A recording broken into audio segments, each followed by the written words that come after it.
How are you, कैसे आप सभी। मैं हूँ एस के यादव और आप देख रहे हैं एस के यादव क्लासेज। स्टूडेंट्स, आज हम लोग देखेंगे उन तत्वों को, देखेंगे उन चीज़ों को देखेंगे जो कि क्या है, केमिस्ट्री में सबसे इम्पोर्टेंट है, केमिस्ट्री में सबसे महत्वपूर्ण है। एकदम बेसिक केमिस्ट्री आज हम लोग देखने वाले हैं। क्या देखने वाले हैं आज आपके लिए मैं लेके आया हूँ, बेसिक केमिस्ट्री। स्टूडेंट्स, हाँ बिल्कुल आप ध्यान देंगे और बिल्कुल इसको अच्छी तरह समझेंगे, और ताकि आप जो है बेसिक केमिस्ट्री को समझ पाएँ। और ये इस चीज़ को आप अगर समझते हैं तो समझिए, चाहे 11th होगी, 12th, चाहे 9th होगी, 10th, यानी ये 9th से लेकर के और आपको टोटल जो है 12th तक ये मायने रखता है। ठीक है, तो उसमें है क्या, उसमें है क्या क्या चीज़ जानना हम लोग को, अक्रिय तत्व या निष्क्रिय तत्व। क्या लिखा हुआ है, अक्रिय तत्व या निष्क्रिय तत्व है, जिसको इंग्लिश में कहते हैं हम लोग इनर्ट एलिमेंट है, इनर्ट एलिमेंट्स हैं। क्या देखना है हम लोग को, इनर्ट एलिमेंट। अब हम लोग देखते हैं क्या होता है इनर्ट एलिमेंट। ये वो एलिमेंट है जो कि क्या करता है केमिस्ट्री में, यानी रिएक्शन करने में सबसे क्या होता है, ये रिएक्शन करता ही नहीं है, इसलिए नाम है अक्रिय, यानी जो क्रिया नहीं करता हो, जो क्रिया नहीं करता हो। स्टूडेंट्स, इधर थोड़ा मोटिवेशन है जो कल मैं आप लोगों को बताया था। ठीक है, तो उसी में से मैं बतलाने जा रहा हूँ, तो इसलिए करके उस पर में जो है दिया हुआ है, तो उस चीज़ को हम लोग को ध्यान देना है किस पर, अक्रिय तत्व है, वो मोटिवेशन है। तो है क्या, वे सबसे पहले है अक्रिय तत्व। तो क्या होता, जैसा कि नाम से स्पष्ट है, it is clear by name. अक्रिय मतलब ऐसा था जो क्रिया नहीं करता हो, क्या हो, क्रिया नहीं करता हो। या दूसरा नाम है निष्क्रिय, इसका भी मतलब वही हुआ कि जो क्रिया नहीं करता हो, अर्थात निष्क्रिय हो और अक्रिय हो, उसे हम लोग क्या बोलते हैं इंग्लिश में, अक्रिय तत्व है। स्टूडेंट्स, ये ऐसा एलिमेंट होता है जिसको कोई भी रिएक्शन करने में कोई दिलचस्पी नहीं होती है, ये रिएक्शन करता ही नहीं है। अब क्यों नहीं करता, ये आगे देखेंगे हम लोग इस चीज़ को। तो जितना भी तत्व है उसको छोड़ करके, यानी एलिमेंट्स जो हैं उसमें एलिमेंट आपको जो है एक धातु और धातु, तो धातु और अधातु जो है वो एलिमेंट है। और इसमें अभी आप देखेंगे कि हर एक एलिमेंट क्या करता है, अक्रिय तत्व जो है अक्रिय तत्व के ही जैसा बनना चाहता है। क्या बनना चाहता है, अब क्यों बनना चाहता है ये हम लोग देखेंगे। अक्रिय तत्व को हर एलिमेंट यही सोचता है कि हम अक्रिय तत्व जैसा बने। इसके लिए हम लोग देखेंगे, सबसे पहले देखेंगे अक्रिय तत्व होता क्या है। क्या लिखा हुआ है, लिखा हुआ है वे तत्व जिनके बाहरी कक्षा में क्या हो, समान सूत्र क्या हो, NH2NP6 हो, क्या हो, NH2NP6 हो, उन्हें क्या बोलते हैं हम लोग, अक्रिय तत्व हैं। क्या बोलते हैं हम लोग, अक्रिय तत्व हैं। तो स्टूडेंट्स हैं, किसे कहेंगे अक्रिय तत्व, कहता है वे तत्व जिनके बाहरी कक्षा में क्या हो, समान सूत्र है, NH2NP6 है। अब स्टूडेंट्स देख रहे हैं कि यहाँ भी N है, यहाँ भी N है। N फोर क्या है, ये N फोर ये ऑर्बिट नंबर है। ये क्या है, ये ऑर्बिट नंबर है, यानी इसको हम लोग कहते हैं ऑर्बिट नंबर। और ऑर्बिट नंबर क्या होता है, इसको हम लोग N से दिखाते हैं। किससे दिखाते हैं हम लोग, N से। और N बराबर क्या होता है, ये होता है आपको नेचुरल नंबर। नेचुरल नंबर कहाँ से स्टार्ट होता है स्टूडेंट्स, ये होता है 1 2 3 4, इस तरह से, इस प्रकार से ये क्या हो गया, ये हो गया नेचुरल नंबर। क्या होगा ये, तो यहाँ से जो है, तो ये क्या होना चाहिए, समान सूत्र NH2NP6, यानी N ये जो है दोनों N में ही है। अर्थात अगर N का वैल्यू, अगर ये तो आपको N क्या होगा, ऑर्बिट नंबर। और ये जो देख रहे हैं आप S और P, आप जानते होंगे, पिछले वीडियो में मैं बता चुका हूँ कि S और P क्या है, ये सब सेल है। क्या है ये, पिछले वीडियो में मैं बता चुका हूँ, जिसमें कि इलेक्ट्रॉन विन्यास का एक बेस्ट ट्रिक मैं दे चुका हूँ, उसी में मैं ये चीज़ बता चुका हूँ। और दूसरी बात है, आज जो है ये जो वीडियो होने वाला है, इस वीडियो में इलेक्ट्रॉन विन्यास ही आपको जो है, जो इलेक्ट्रॉन विन्यास देखे होंगे उसी को ये वीडियो अच्छी तरह से आपको कवर होगा। इसलिए कर अगर इस वीडियो को आप समझना चाहते हैं, इस तत्व को समझना चाहते हैं, तो आपको इलेक्ट्रॉन विन्यास सबसे मस्ट है। तो अगर आप नहीं देखें हमारे उस वीडियो को, तो जाके अवश्य देखें। वो वीडियो आप लोगों के जो हैं मेरे एस के यादव चैनल पर ऑलरेडी मतलब ऑलरेडी अपलोड है, उसको जा करके सही से देखें।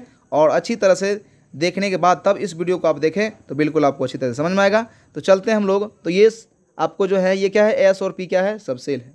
अब ये दोनों क्या होना चाहिए, अब ये दोनों जो हैं N में ही होना चाहिए। तो अब ये क्या गो सबसेल है, 2 गो। ये सबसेल कहाँ से स्टार्ट होगा, N का वैल्यू 2 से स्टार्ट होगा। कहाँ से, 2 से।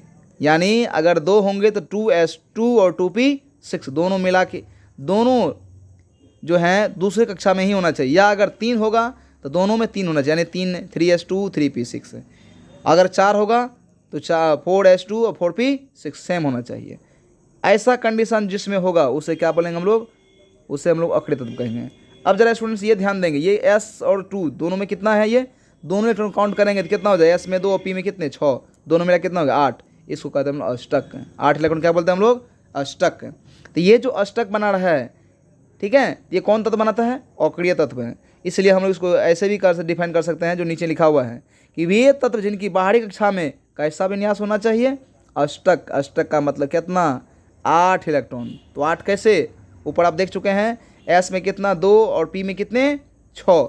इस प्रकार से इसको हम लोग कहते हैं अष्टक विन्यास। यानी इस आधार पर भी हम डिफाइन कर सकते हैं क्या कि वे तत्व जिनकी बाहरी कक्षा में अष्टक विन्यास उसे क्या बोलते हैं हम लोग अक्रिय तत्व कहते हैं। तो इसी तत्व को हम लोग देखने वाले हैं। अब देखेंगे हम लोग वो कौन कौन से तत्व हैं जो अष्टक विन्यास अर्थात NH2NP6 बनाता है। तो सबसे पहले कौन है इसमें, सबसे पहले स्टूडेंट्स अक्रिय तत्व में है ये, एग्जाम्पल के तौर पे कौन आएगा, ये सबसे पहले आएगा हीलियम। कितना नंबर पर 2 नंबर पर। तब हम लोग हीलियम का जानेंगे।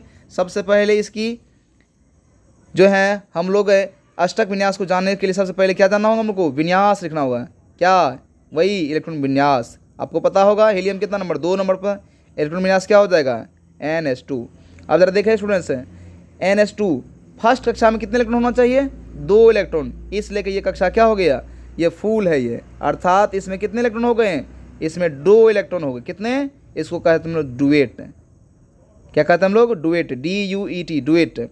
तो फर्स्ट कक्षा में 2 ही इलेक्ट्रॉन होना चाहिए, ये फूल है ये, इसलिए करके ये क्या हो गया, ये पहला इंडेंट एलिमेंट है जिसमें कितना इलेक्ट्रॉन होता है 2 ही इलेक्ट्रॉन होता है। और किस कक्षा में n का वैल्यू कितना है, ये n का वैल्यू ये हो गया सब सेल। तो n का वैल्यू कितना हो गया 1। अब देखिए इसमें अक्रिय तत्व क्या हो गया, हीलियम तो है लेकिन क्या विन्यास सेटिस्फाई कर रहा है, क्या नहीं कर रहा है। तो कक्षा तो फुल हो रहा है, कंडीशन तो यहाँ पर आ रहा है, लेकिन ये कंडीशन तो फुलफिल नहीं कर रहा है।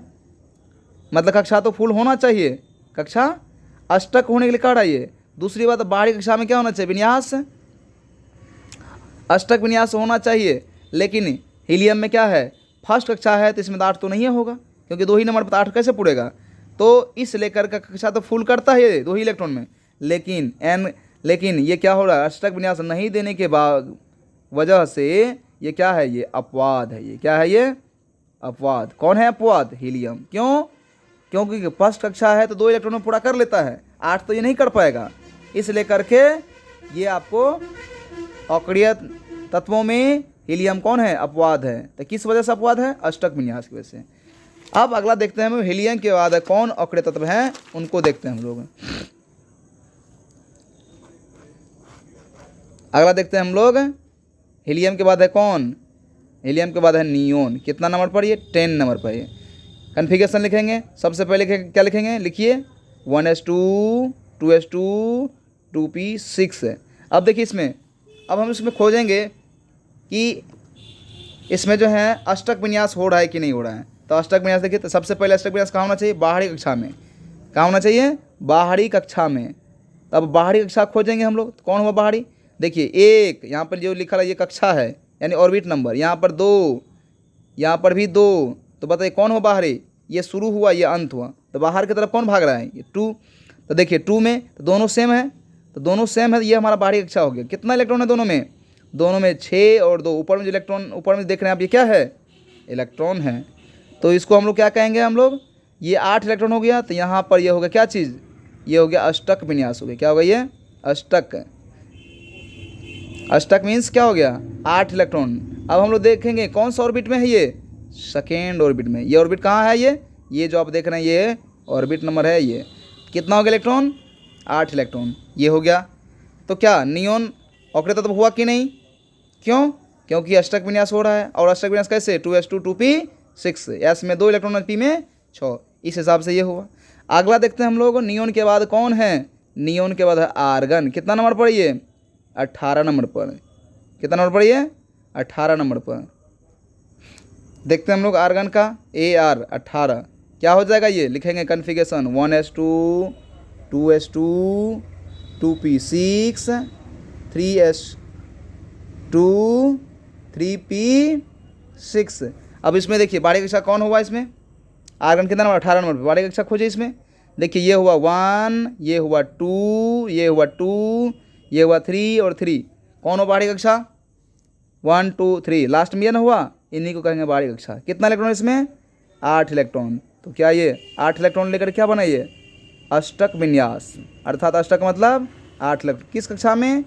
n का वैल्यू 3। ये हो गया हमारा कौन, थर्ड ऑर्बिट का हो गया, 3 इलेक्ट्रॉन है इसमें।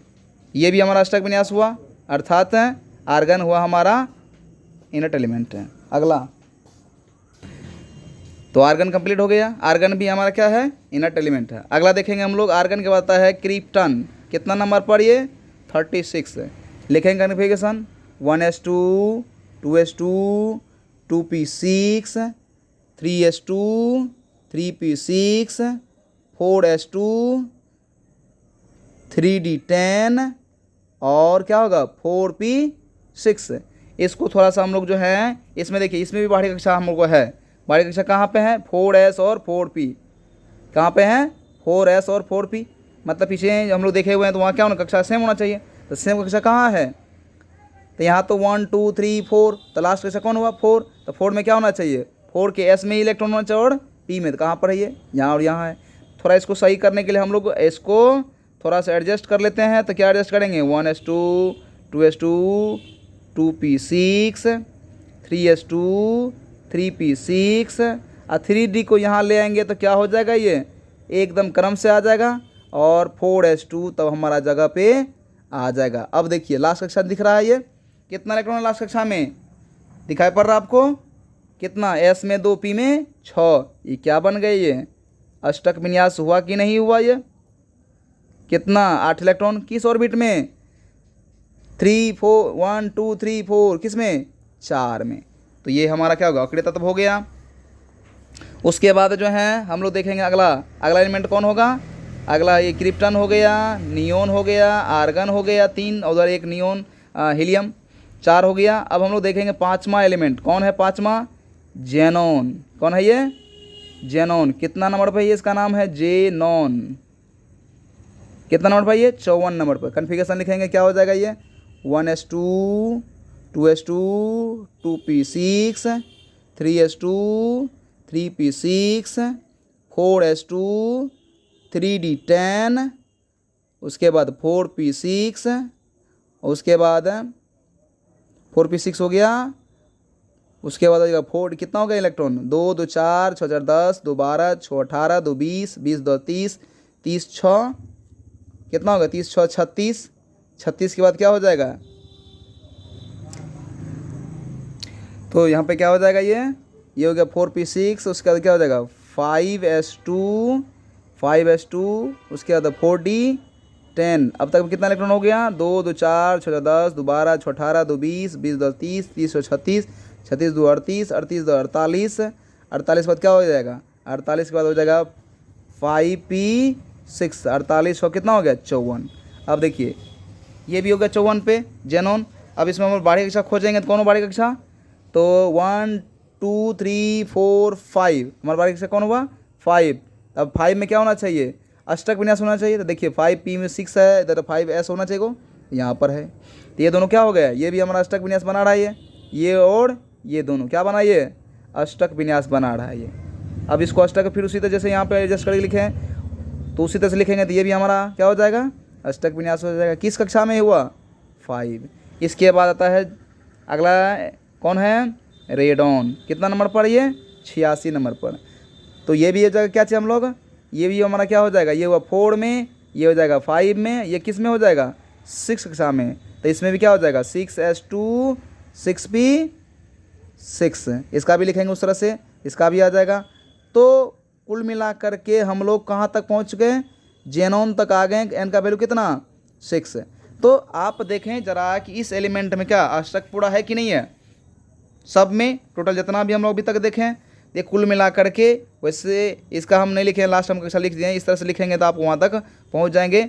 वैसे इसके लिए एक फार्मूला है, ट्रिक है इलेक्ट्रॉन विन्यास लिखने के लिए, पीछे हम वीडियो में बता चुके हैं। उसमें ट्रिक है, कौन सा ट्रिक के लिए हम बता चुके हैं। उस ट्रिक के बेस पर आप लिखेंगे तो उसको आराम से यहाँ तक लिख पाएंगे। तो क्या आपको ये समझ में आया कि ये टोटल क्या हुआ? अष्टक विन्यास है। तो ये एलिमेंट जो है इसी अष्टक विन्यास के कारण क्या करता है? ये अष्टक विन्यास के कारण जो है रासायनिक अभिक्रिया में भाग नहीं लेता। क्यों नहीं भाग लेता है? क्योंकि हर एलिमेंट चाहता है हमारा क्या हो? अष्टक पूरा हो। क्या हो? अष्टक पूरा हो, यानी 8 इलेक्ट्रॉन पूरा हो। तो जिसका पूरा है तो क्या करेगा? अष्टक पूरा करने में दिलचस्पी नहीं रखता है, इस लेकर के ये एलिमेंट क्या करता है? रिएक्शन में भाग नहीं लेता, अर्थात ये रिएक्शन में क्या करता है? भाग नहीं लेता है। उसके बाद ये इलेक्ट्रॉन भी त्याग नहीं करता है, न इलेक्ट्रॉन ग्रहण करता है, अर्थात ये न धनायन बनाता है न ऋणायन। यानी इसकी जो है ना, ये धनायन और ऋणायन कुछ भी नहीं बनाता है, क्योंकि इसकी दिलचस्पी होता ही नहीं है। और दिलचस्पी क्यों नहीं होता है? तो क्योंकि इसका अष्टक पूरा है। इसके बाद जितना भी एलिमेंट है सब चाहता है ऐसा ही अष्टक विन्यास पूरा करने के लिए, जिसकी वजह से वो एलिमेंट क्या करता है? कोई धनायन हो जाता है, कोई ऋणायन हो जाता है। तो अगला वीडियो हम लोग देखेंगे कि धनायन और ऋणायन कैसे बनाता है। ठीक है, तो तब तक के लिए यही तक हम लोग इस अक्रिय तत्व को समझने के बाद हम लोग अगला देखेंगे आयन, जो कि नेक्स्ट वीडियो हमारा होगा आयन पर। तो तब तक के लिए थैंक यू सो मच। मिलते हैं अगले वीडियो में। तब तक मेरे चैनल को सब्सक्राइब कर लेना, ताकि मैं इसी तरह से काम के वीडियो लाऊंगा तो सबसे पहले आपको नोटिफिकेशन मिल पाएंगे। तो क्या क्लियर हुआ कि नहीं हुआ? आज का वीडियो अक्रिय तत्वों पे था, और इसको अच्छी तरह समझ लीजिए आप। ठीक है ना, और मिलेंगे अगले वीडियो में जो कि होगा आयन पर। और आयन अगर आप समझ लेते हैं तो हम लोग आयन के आधार पर जो है कोई भी यौगिक कैसे बनता है उसको अच्छी तरह से समझ पाएंगे। तो कैसा लगा हमारा ये वीडियो? लाइक शेयर सब्सक्राइब करना ना भूलें। और एक चीज़ आप लोग लाइक नहीं करते हैं, लाइक करें, ताकि मैं आपके लिए इतना मेहनत करता हूँ तो एक लाइक तो अब तो अवश्य बनता है। अगर आप हमारे वीडियो को समझ गए हैं तो अभी आप लाइक करें। ठीक है, उस वैसे आपके ऊपर ये निर्भर करता है कि आप लाइक करते हैं कि नहीं करते हैं। अगर समझ में आ गया तो आप बिल्कुल लाइक करेंगे ही।